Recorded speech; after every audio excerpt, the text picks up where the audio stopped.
Beloved, today I want us to pause and see the truth that shines brighter than the chaos around us. Politicians today have brought these days back to the light, and they are not ashamed to show it. Please listen to the end.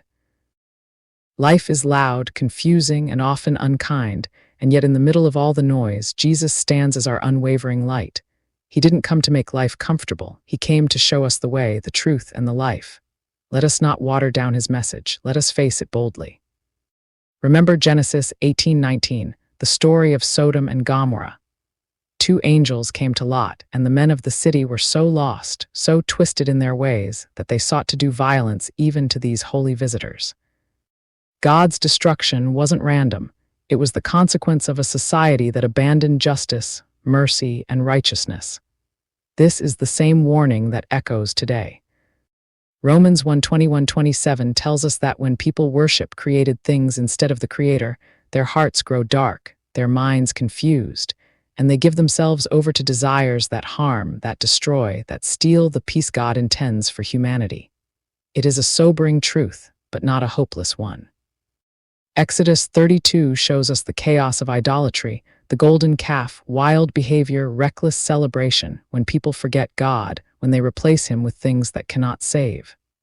Friends, this is why we need Jesus, now more than ever. He is not a silent observer, he is the standard of righteousness. He is the loving voice that calls us back from destruction. He is the one who can heal the moral collapse we see in the world today. And let us be clear, God does not condemn who we are born as. If someone is LGBTQ+, that is not sin. The sin comes when we knowingly act against God's moral law, when we allow destructive patterns to rule our lives, when we worship creation instead of the Creator. Jesus doesn't shame, he corrects. He calls us to love him, to live rightly, and to reflect his light in a darkened world. So stand firm. Walk in his truth, speak with courage, live with integrity, be the light that cannot be hidden. Let your life reflect the mercy, the strength, and the justice of Jesus Christ. Let your actions honor him. Let your heart stay aligned with his word, and let your voice speak boldly against the things that destroy without ever losing love. He is our foundation, our refuge, our hope. Psalm 27:1 reminds us, "The Lord is my light and my salvation, whom shall I fear? The Lord is the stronghold of my life, of whom shall I be afraid?" This is the declaration we must make every day. Stand firm in faith, live boldly in truth, spread his light fearlessly, be the reflection of Jesus in every conversation, every action, every choice. Because the world is waiting for us to shine, to show them there is a way, there is hope, there is Jesus. Let's not shy away. Let's not compromise. Let's boldly proclaim his goodness, his mercy, and his power to save and transform. And remember, every moment we walk with him, we participate in a story bigger than ourselves, a story of redemption, of clarity, of light piercing the darkness. Let us be warriors of faith, lovers of truth, and bearers of his light. 1.